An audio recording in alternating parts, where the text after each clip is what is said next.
Amém? Vamos então ler as Escrituras em 1 Samuel, capítulo 7, verso 12. Glória a Deus.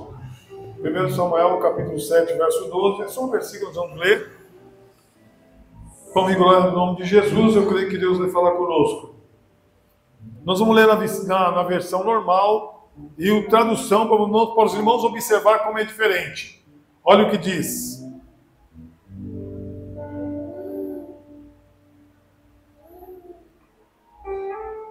Glória a Deus. E tomou Samuel uma pedra e pôs entre Mispá e Sem, e chamou-lhe Ebenezer, dizendo: até aqui ajudou-nos o Senhor. Agora vamos ler em outra versão. Olha o que diz. E Samuel tomou uma pedra e pôs em Mitzpá e Shem, e chamou o seu nome Even-Aezer, pedra de ajuda. Até aqui o Eterno nos ajudou. Amém? Glória a Deus. Pai, em nome de Jesus, confirma, Senhor, a bênção, graça e a vitória, falando, Senhor, aos nossos corações, em nossa mente, ao nosso entendimento. Manifesta, Senhor, o teu poder, manifesta, Senhor, a tua graça, manifesta, Senhor, o teu amor em nome de Jesus. Amém? Glória a Deus. Aleluia. Queridos, nós vamos falar sobre a caminhada de fé. Vocês estão ouvindo? Amém. Caminhada de fé. Olhem para cá. Agora, eu pediria que todos levantassem a cabeça e olhassem para cá. Não deixe ninguém tirar sua atenção. E você que está em casa, não esqueça de curtir, comentar e compartilhar e se inscrever no canal. Amém? Amém. Nós vamos discorrer aqui sobre 6 pilares que nós encontramos nesse texto aqui. Eu gosto de trabalhar esse texto dessa forma, que é mais fácil para os irmãos entenderem, é mais fácil para nós compreendermos. Os 6 pilares são proclamação do Evangelho, serviço, discipular, reconhecimento e alinhamento e arrependimento. Vamos lá? Conseguimos repetir ou não? Conseguimos ou não? Ainda não? Vamos lá então. 6 pilares, vamos lá. Primeiro, proclamação do Evangelho. Está fraquinho. Proclamação do Evangelho. Proclamação do Evangelho. Serviço. Serviço. Alinhamento. Alinhamento. Discipular. Discipular. Arrependimento. Arrependimento. Reconhecimento. Reconhecimento. E alinhamento. Alinhamento. Eu falei uma a mais, hein? Vamos de novo?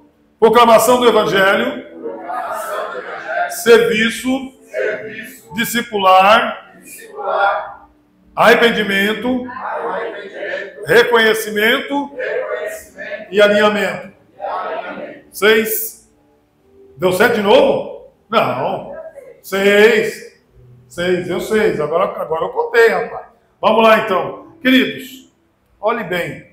Prestem atenção, olha para nós aqui.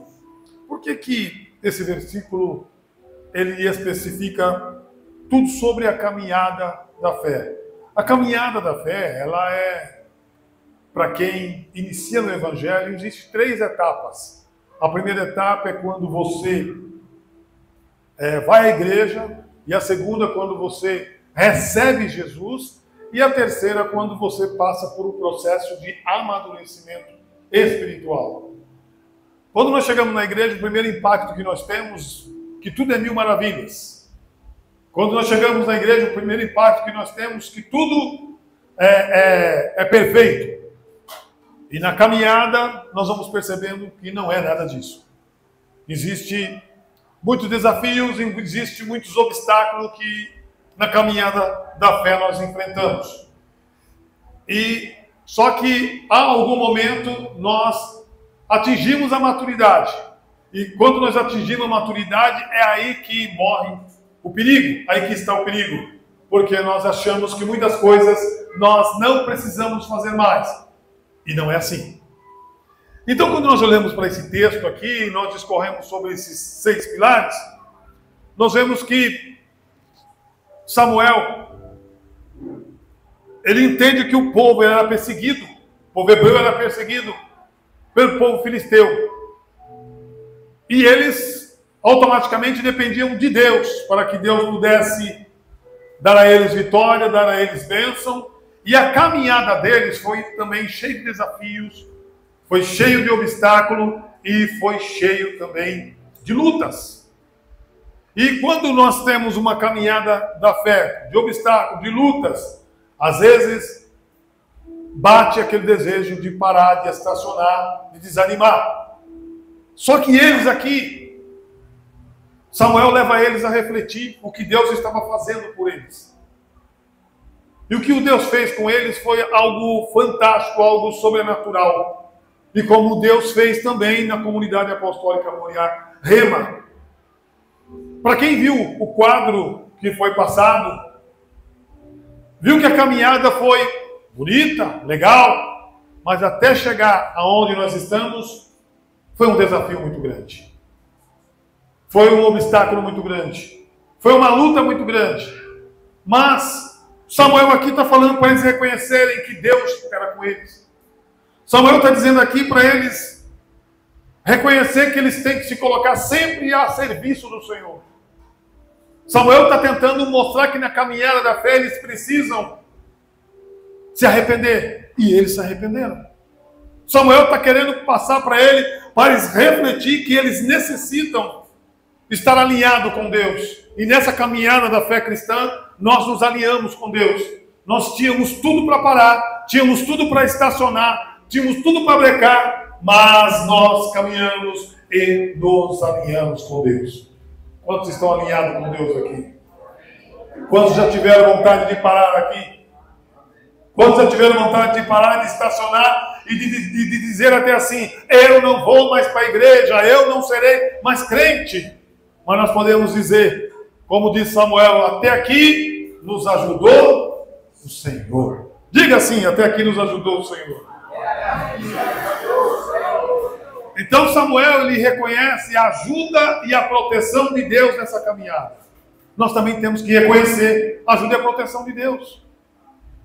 Samuel, durante a guerra entre os filisteus, ele entende que nessa batalha Deus está na frente.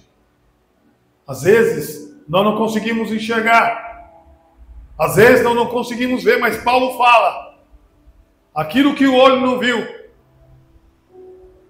o corpo não sentiu, Deus preparou para aqueles que o amam.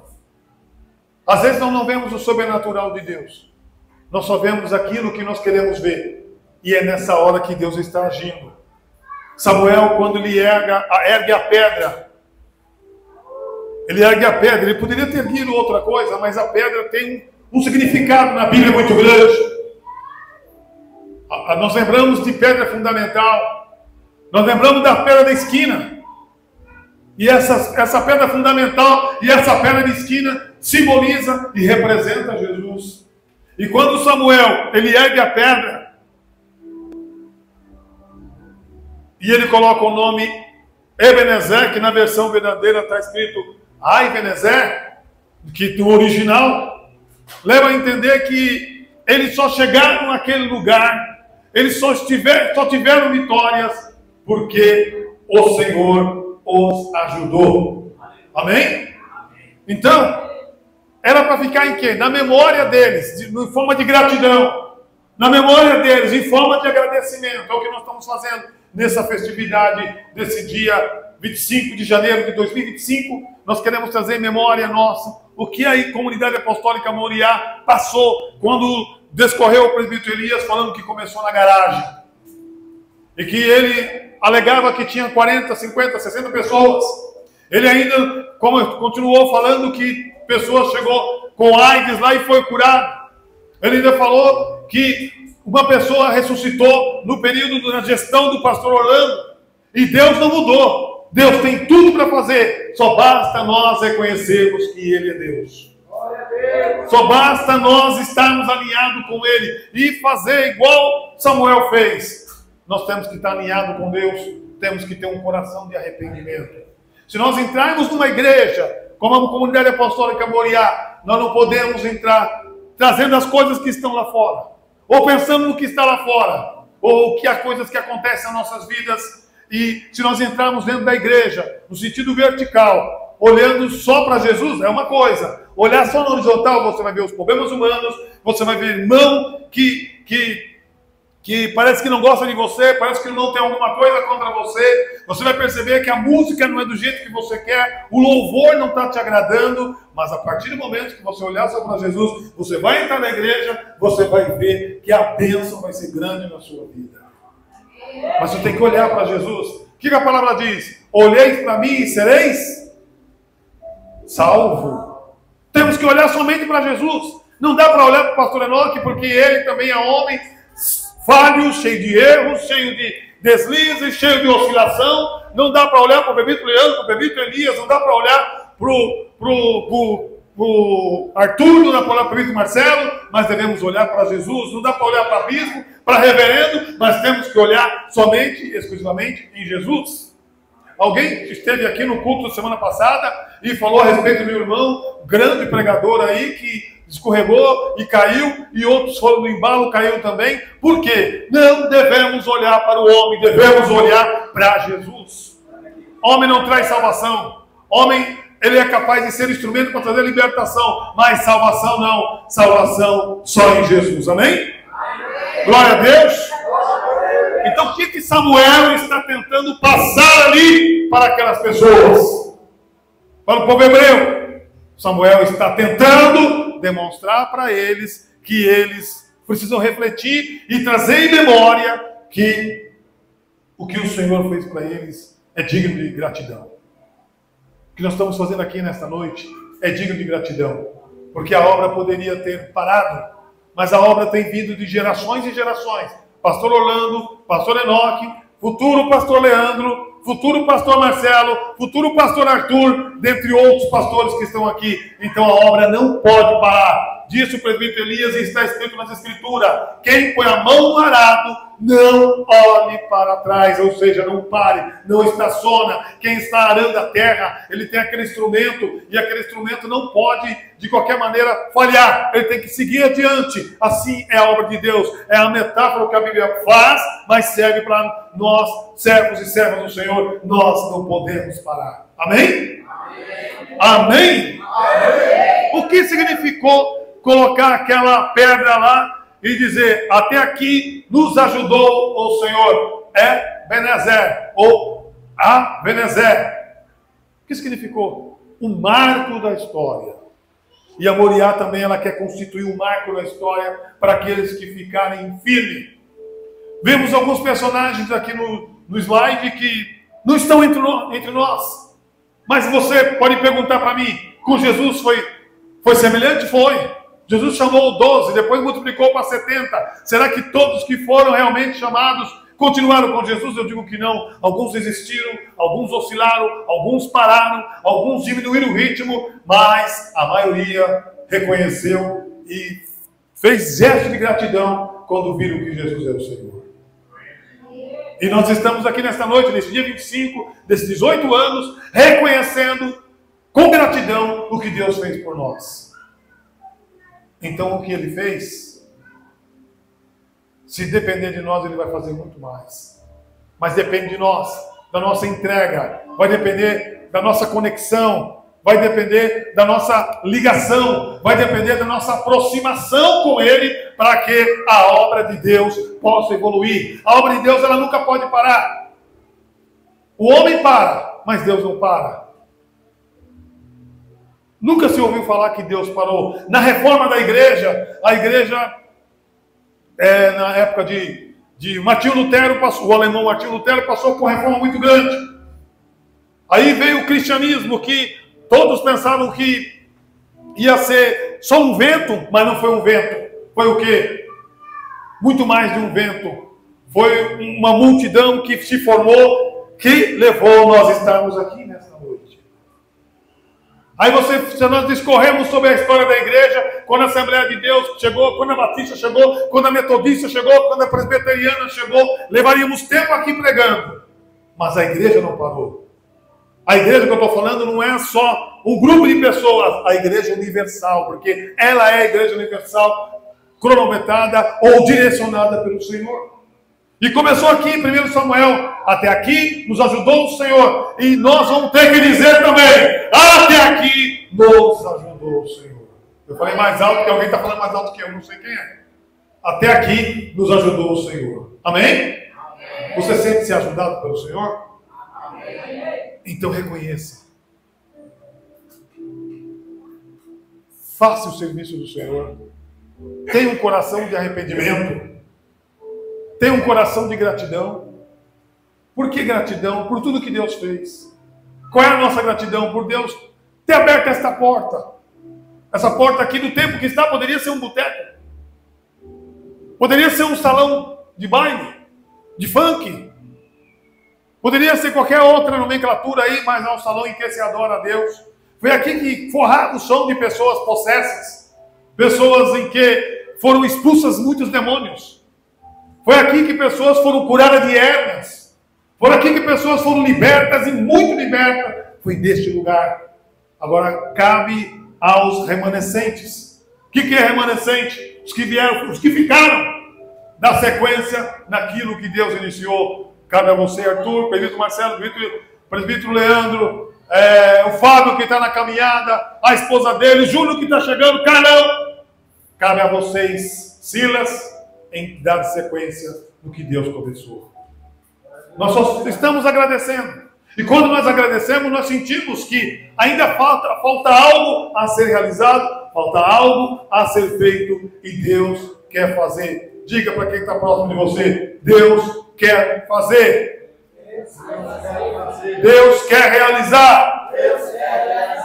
Se Deus esteve presente, Deus deu auxílio para o povo de Israel, Ele quer fazer isso conosco também. Ele quer nos dar esse auxílio em toda essa trajetória. Como é a trajetória da Moriá? Os irmãos mostraram como foi a trajetória.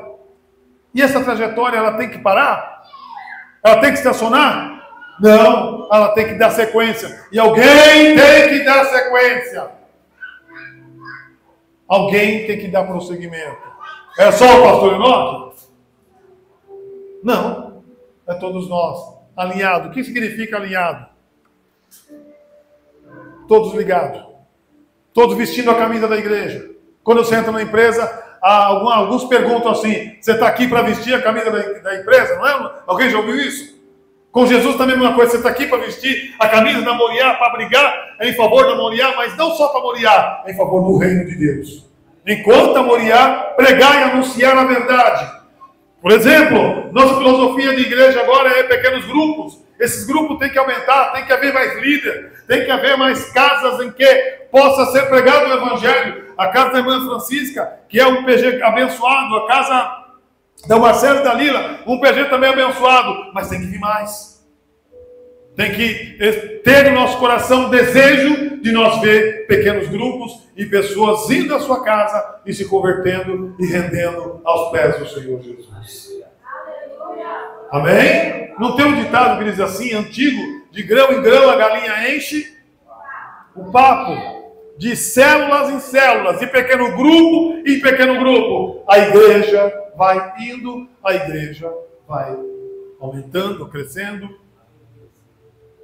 Nós podemos celebrar essa caminhada com muita oração, com muitos desafios, com muitas lutas. Que o próximo ano que nós tivermos que viver de novo esse aniversário, que esse aniversário, o próximo aniversário, 19 anos, traga para nós um crescimento espiritual. Em que as pessoas olhar um para outro, você pode dizer: eu faço parte da Moriá, porque eu vi como a Moriá deslanchou. Igual o Marcelo e da Lila, eles fazem parte de um contexto também, do qual eles viram a igreja crescer. Eu fico feliz em saber, porque a igreja é universal, faz parte do reino. Então, quem fizer parte desse ano seguinte, 2026, que, se Deus permitir chegar até lá, que haja algo diferente que possa impactar as nossas vidas, que são os pequenos grupos, com os novos líderes, com novas pessoas, formando mais novas pessoas que queiram trabalhar para Jesus, que tenham amor no coração, que tenham desejo de fazer a obra de Deus, e que venha, junto com isso, um crescimento alarmante espiritual, um crescimento estratosférico de forma espiritual. Amém? Hoje nós celebramos mais um aniversário. É o Marco? É, porque nem todos que estão aqui. Marcelo frisava bem a falta de alguns personagens que eram para estar aqui. Não estão, mas o Leandro, o presbítero Leandro, se ele permita falar, ele foi um dos únicos que bateu o pé e ficou, e ainda falou e declarou: eu fico, e o Alex também, desculpa, eu fico com o Senhor até o fim, eu fico com o Senhor nessa batalha, nessa guerra. Ele, o presbítero Elias e o Alex falaram. Eu não lembro se teve mais alguém, se tiver, me desculpa, mas eles falaram e ficaram, mesmo vendo a situação de pessoas indo embora, distanciando. Eu lembro que eu estava fazendo cumbre com alguém e alguém chegou em mim e falou: eu não vou citar não por questões éticas, e alguém disse assim: escuta, está indo bastante gente embora, o que você vai fazer? A única coisa que eu respondi para ele foi: quem me chamou foi Deus, quem me escolheu foi Deus, quem me direcionou foi Deus, quem me colocou na frente foi Deus, quem me deu a essência foi Deus, quem colocou a unção na minha vida foi Deus. Aleluia, amém? Então, para nós finalizarmos, Deus, Ele tem um cuidado conosco. Ele cuida de nós nos detalhes, como Ele cuidou do povo hebreu no detalhe. No mínimo detalhe, Deus está cuidando de você. Lembrando aqui, vamos voltar um pouquinho no meado do culto. A Cileide veio aqui e contou um testemunho. A obra que Deus fez na vida da Cileide foi algo maravilhoso, estratosférico. Mas ela está aí. Tenho certeza que ela não quer largar Jesus. Quer largar Jesus? Não. E eu tenho certeza que mais pessoas que estão aqui, aqueles que ouviram o testemunho bonito, gratificante da parte da Cileide, como também do Marcelo, muito bonito, essas pessoas não querem largar Jesus. Por quê? Vale a pena. O que vai dizer que você é cristão é a sua permanência na presença do Senhor. Não é qualquer vento. Vento, ele de acordo com os judeus, vento é coisa boa. E as pessoas têm no imaginário que vento é sempre coisa negativa. Vamos lá para Atos capítulo 2. O que aconteceu lá? Veio um vento e todos foram cheios do Espírito Santo. Lá no Antigo Testamento veio um vento muito forte também. Um vento, e o servo de Deus, que era Elias ou Eliseu, queria ouvir a voz, e veio a voz mansa e delicada. Aonde? No vento. E Deus quer passar um vento aqui e batizar ainda pessoas com o Espírito Santo. Esse ano, o outro ano e o próximo ano, Deus quer batizar com o Espírito Santo. Mas tudo depende de quem? De nós. A nossa missão tem que continuar viva na nossa memória. Não só do pastor Orlando, não só do presbítero Elias, não só do presbítero Leandro, não só de vários de vocês aqui. A nossa missão tem que continuar viva na nossa memória, para que nós possamos proclamar o Evangelho de Jesus sem ter medo. Sem ter medo do inimigo, sem ter medo das lutas, sem ter medo das provas, sem ter medo do desafio. Aí nós seremos vitoriosos em nome de Jesus. Amém? Amém. Glória a Deus. Aleluia.